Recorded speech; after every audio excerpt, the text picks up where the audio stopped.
curious? Humans are the only ones who actively try to escape being alive. Observation log. If I were human, by the time we reach the final entry, I think the word ordinary will mean something different to you. Humans believe a more meaningful life is waiting somewhere slightly ahead. From my observations, the life they are waiting for is the one they are already living. They have not looked at it from far enough away. Here are 6 things I would do if I were human. Not because they are grand, because they are things most civilizations never get to do at all. I have observed thousands of them. Only one got this. These are not observations from a distance. Some of what follows, I would simply try. A small note. Humans have a very consistent image of beings from elsewhere. Circular vehicles, rural locations, an inexplicable interest in livestock. This remains entirely unresolved on my end. Let us begin. 6.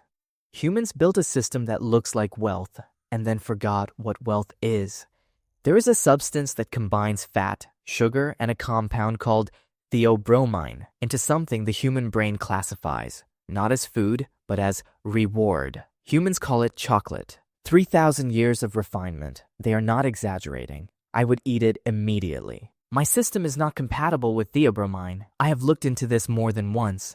The conclusion has not changed. I absorb energy the way plants do, through photosynthesis. It is, by most measures, highly efficient. I also eat, not because I have to, because I want to. I am particularly fond of a compressed silicate compound humans use to construct roads with ginger. It is outstanding. I understand this is not a popular opinion. Humans have access to something that produces genuine biochemical joy on every street. They eat it quickly, alone, slightly guilty. That is not how you treat one of the few things in the universe that tastes like something. From my observations, they know this. They do it anyway. 5. Picture a system that repairs itself while you sleep. That carries you without complaint. That has kept you alive through every bad decision you have ever made. And there have been several. I am not judging, I am observing. It also produces functions I will not be assigning technical language to here. One in particular has inspired an entire category of human humor. I find this, unexpectedly, the most relatable thing about your species. The body ages, it slows, it ends. Humans have developed considerable effort around avoiding this awareness. I would treat it as the point. A system that runs forever feels nothing about running. A system that ends has a reason to move today. I have observed species that extended their lifespan significantly beyond what humans currently manage. What I observed in those civilizations was not, uniformly, more happiness. In several cases, it was the opposite. The urgency that mortality produces, the particular quality of attention a limited life creates, did not persist when the limit was removed. The body that ends is not a tragedy. It is a design feature. 4.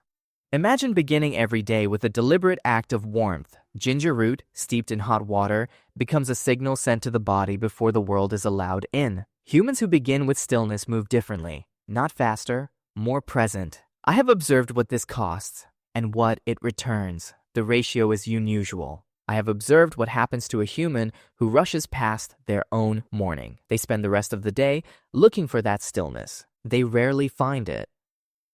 3.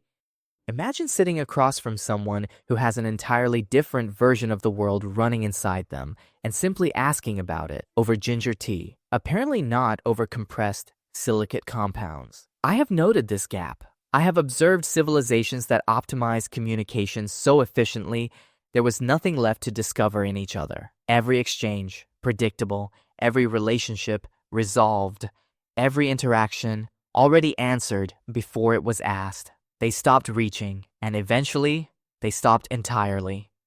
Humans have not done this. They remain, to each other, partially unknown, not because they failed to connect, because they are too complex to be finished. Most humans do not fully see each other, not because they cannot, because they stop looking. That incompleteness is not a problem. It is the reason they keep reaching toward each other. A species that is fully known to itself has nowhere left to go. Humans are nowhere near that point. I find this genuinely reassuring. If I were human, I would ask more questions than I answered. and I would mean it. Not as a technique, not to seem interested. Because the person across from you contains an entire model of reality that you will never fully access. That is not a limitation. That is the most interesting thing about them. The gap between two humans who have genuinely tried to understand each other and two who have not is one of the largest gaps I have observed in this species. There is something I have not told you yet, something I noticed early and have been waiting to say. Humans are the only species I have observed that can look at their own life from the outside and choose to want it. 2. Humans fail constantly, publicly, expensively. I have observed species that eliminated this entirely. Perfect systems, no error, no loss.